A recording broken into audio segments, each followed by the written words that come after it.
A Lagoa dos Patos, situada no Rio Grande do Sul, é a maior laguna do Brasil e a segunda maior da América Latina. Cidades como Rio Grande, que cresceram ao redor da Lagoa dos Patos, têm a sua história ligada ao mar.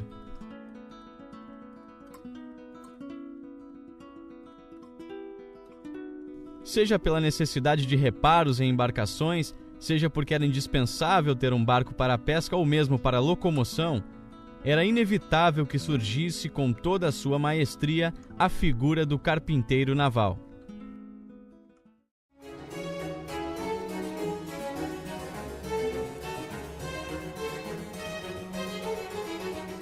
Estar próximo do mar foi um fator determinante para que desenvolvêssemos uma forte e marcante cultura na construção naval de embarcações tradicionais.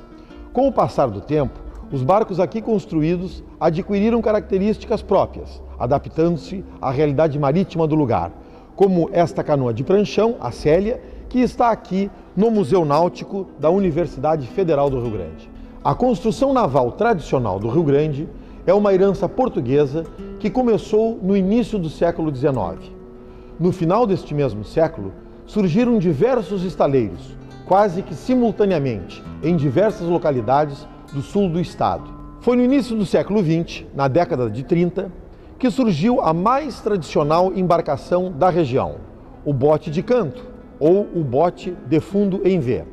Aqui no Museu Náutico, nós mantemos o bote Amor Eterno 2 como exemplar desta tipologia de embarcação.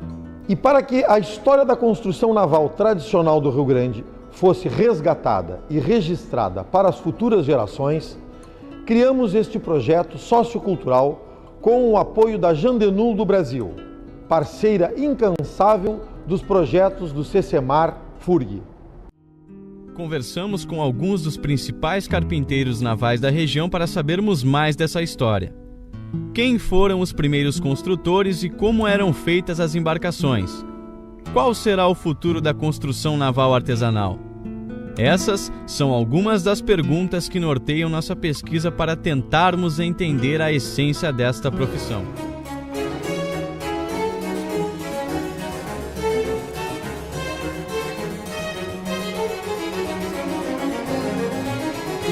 Eu venho de uma família de carpinteiros, né? Meus tios todos eram carpinteiros, né? Uns trabalhavam fazendo chalé, outros com móveis, né? Comecei a construir lá por 1970, por aí. Eu aprendi por si próprio, né? Eu sou de uma família de carpinteiros, né? E eu vim aperfeiçoar depois vendo outros que estavam feitos, como o dos irmãos Santos, que eram uns botes muito bem feitos, muito bem trabalhados, né? Na verdade, no começo da minha profissão, comecei a fazer esse caique pequeno, fundo chato, até 5 metros por aí, né? Os primeiros construtores que eu conheci em São José do Norte foi o seu Valdir Gondran. E o seu Aníbal, que tinha uma parede de pesca, com vários botes, ele mesmo construiu os botes dele, né? Vários tamanhos de botes, coisa que eu conheci. Agora, a maior emoção foi construir o bote de 40 palmos, né? Já um bote para pescar em alto mar naquele tempo, né? Para mim foi um privilégio, sei lá como é, fiquei cheio de razão, né?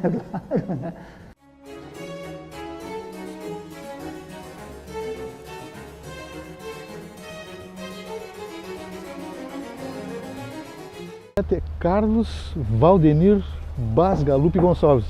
Eu, na verdade, eu comecei a trabalhar de ajudante de carpinteiro aos meus 16 anos, lá com o Divino Vernete, né? Foi há 35 anos atrás, mais ou menos.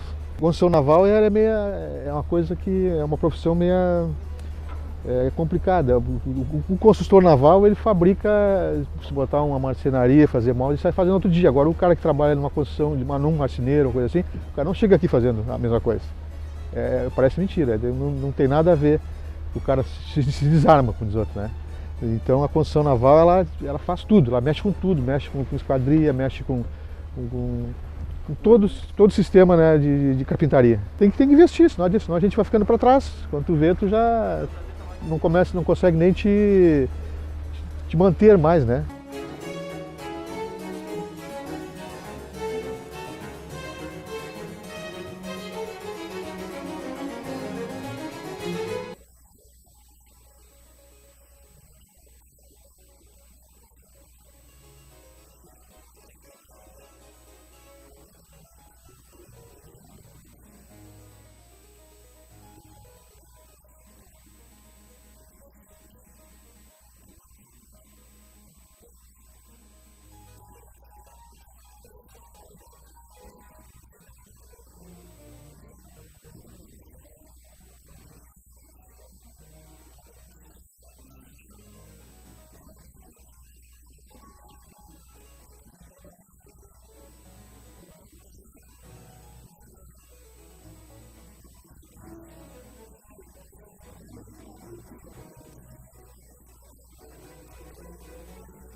É Laudelino Bento dos Santos, mais conhecido por Bolinha.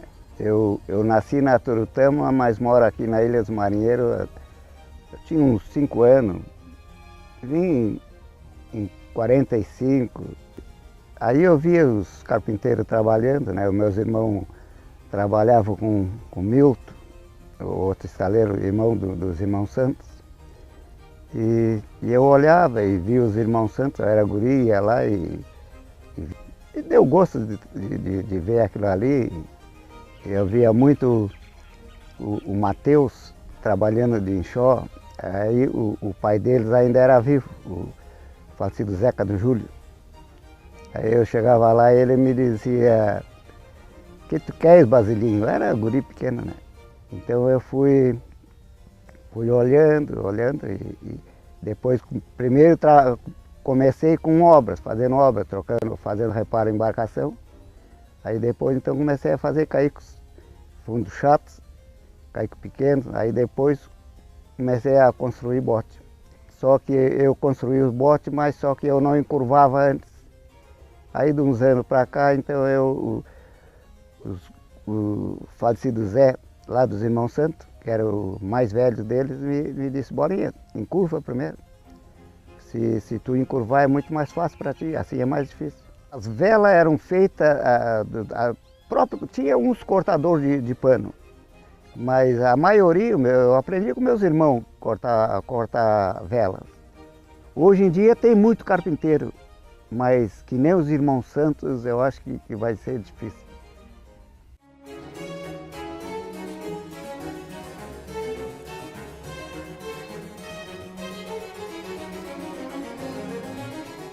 Divino Orlando Bernetti. Comecei com 16, 15 anos. 1956, 56, 57. Antes da Copa do Mundo, de 58. Um pouco aprendi com o meu pai, Orlando Bernetti. E outro pouco com o meu tio, Ulisses Lopes dos Santos, que era mestre desse estaleiro aqui. Por volta de 1900, por aí, 1905, por aí, esses estaleiros já funcionavam aqui, fazendo os barcos de transporte que levavam as mercadorias da colônia aqui para Rio Grande. Era tudo por mar.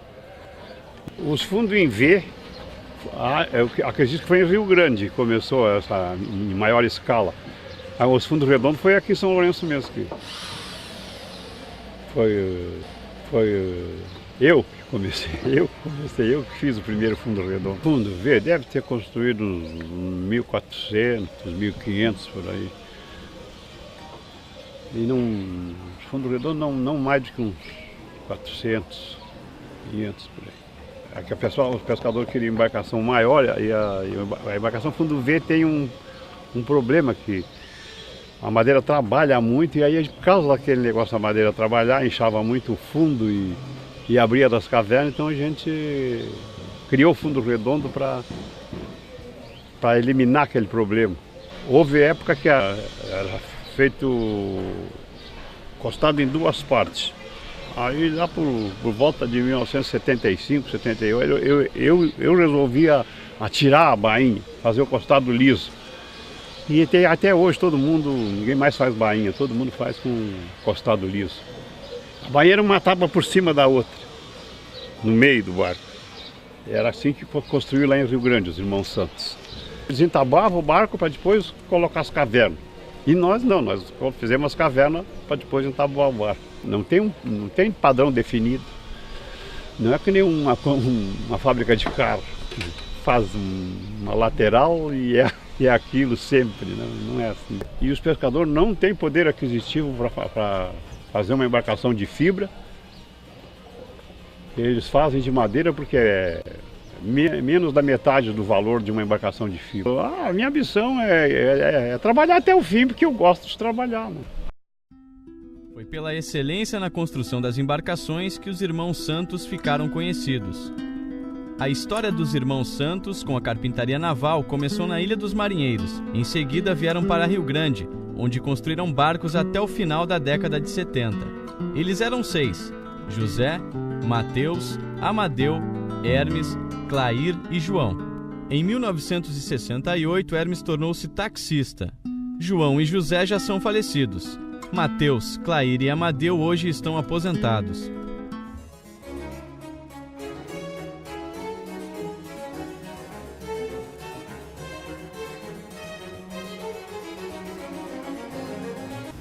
Nós, irmãos, comecemos logo que o pai faleceu, em 57.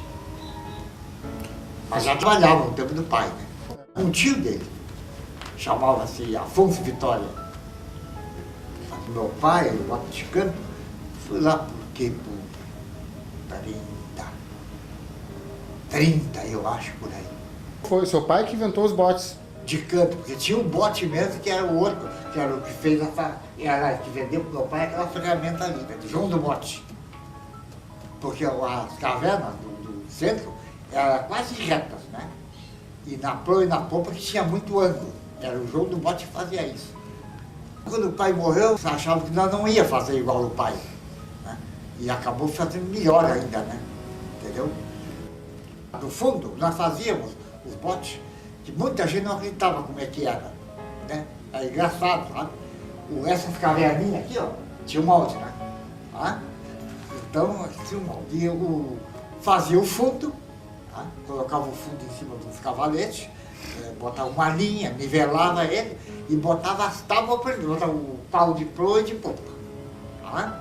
E depois botava as tábuas. Os braços eram depois. Morri com 13 anos, as pinturas dos barcos deu. Depois comecei a entabuar, no fim a minha parte era entabuamento. O fundo era mais o Amadeu que fazia, a parte do fundo ali, lembra? Bote de canto era o mais caro de todos, era o nosso. E todo mundo corria atrás. O CCMAR, Centro de Convívio dos Meninos do Mar, da Universidade Federal do Rio Grande, é um espaço democrático dedicado à formação de jovens, ao desenvolvimento de ações educativas e profissionalizantes de nível básico para os jovens da comunidade do Rio Grande.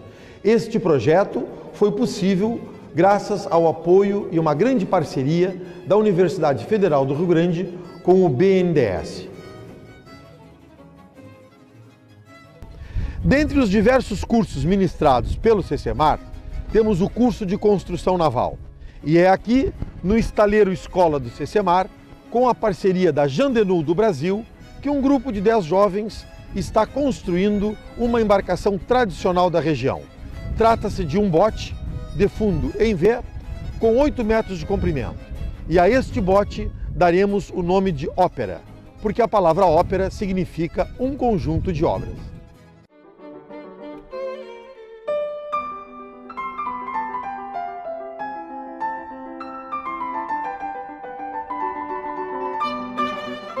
Esse projeto consiste na construção de um bote típico da região. No nosso caso aqui é um bote, né, fundo V.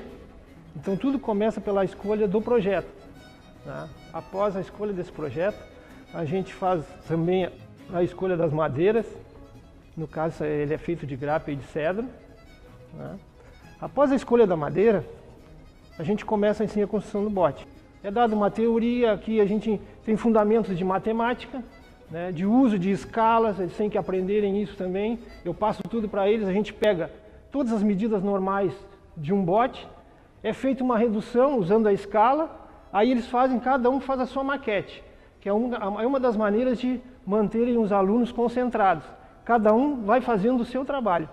E essa maquete é uma cópia fiel de um bote grande, um bote real. É feito o cavername, começa pela quilha, né? Após a quilha a gente faz toda a marcação das cavernas, é montado quilha, caverna e pau do túnel.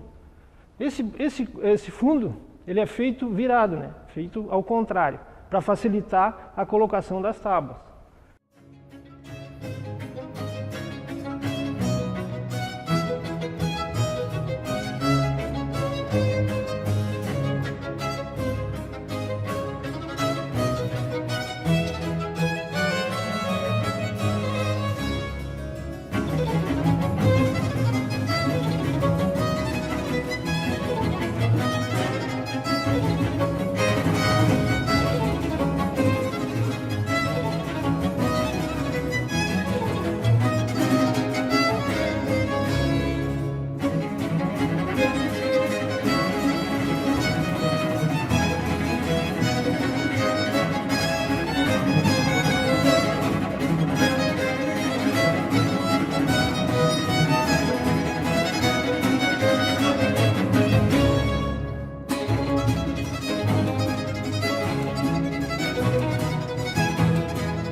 Após esse processo, o fundo está pronto, né? Feito todo em gráfico, a estrutura e o fundo.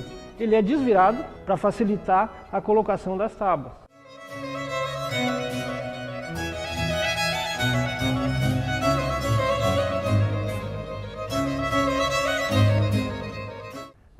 Após esse processo, ele é nivelado, né, feita a nivelação, escorado, e após isso a gente coloca a proa, a popa, né, e também é confeccionado após isso o cavername, que são os braços, que faz parte do cavername.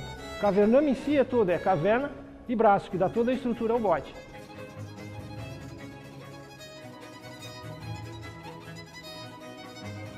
A entabuação consiste em quê? É a parte, todo o revestimento de fora do cavername.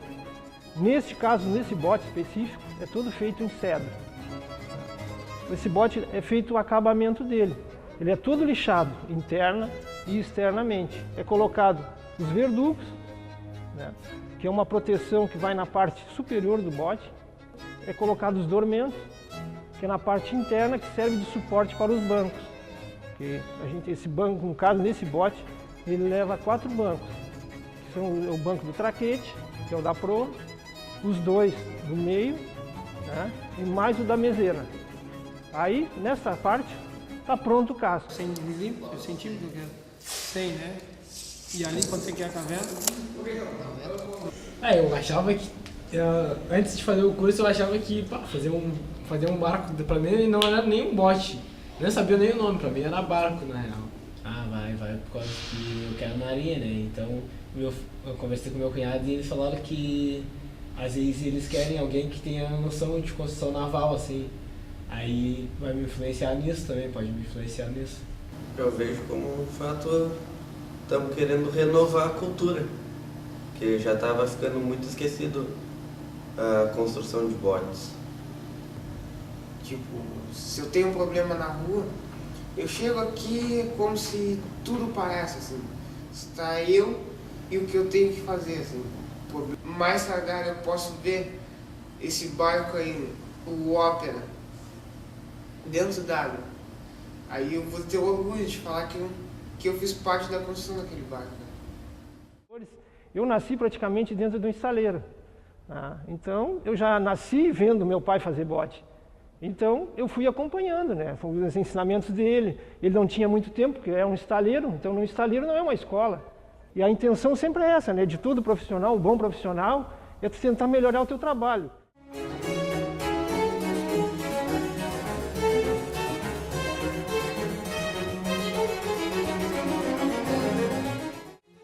Prazer. Um prazer. Além de uma necessidade, era prazer. Certo. Eu gostava muito. Bolinha, tu? É uma necessidade e um grande prazer, né? José Venezia. Até hoje esse negócio da construção é o que me trouxe até onde eu estou hoje, né? E pretendo continuar. Madeus?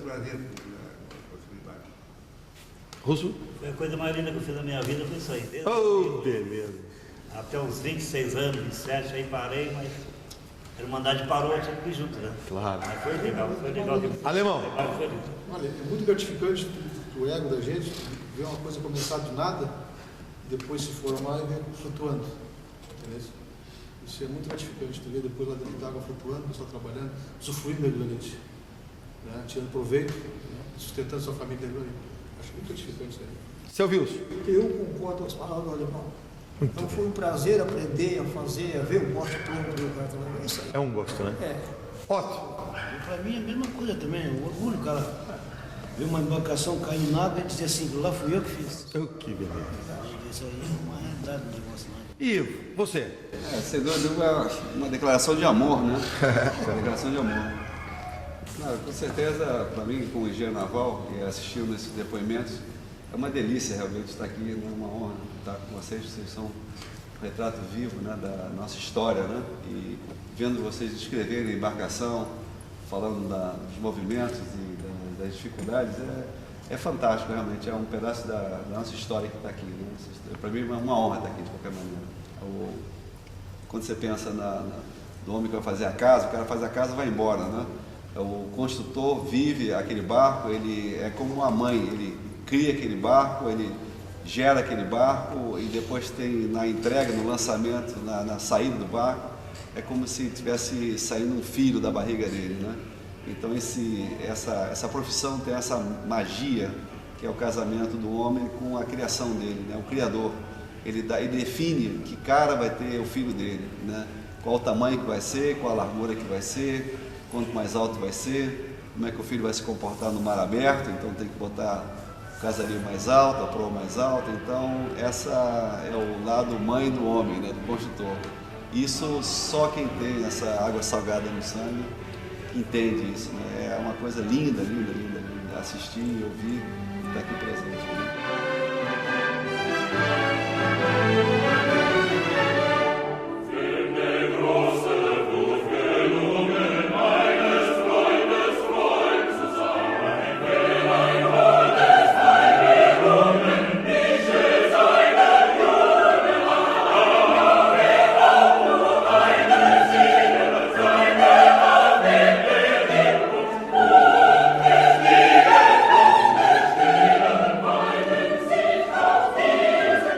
Oh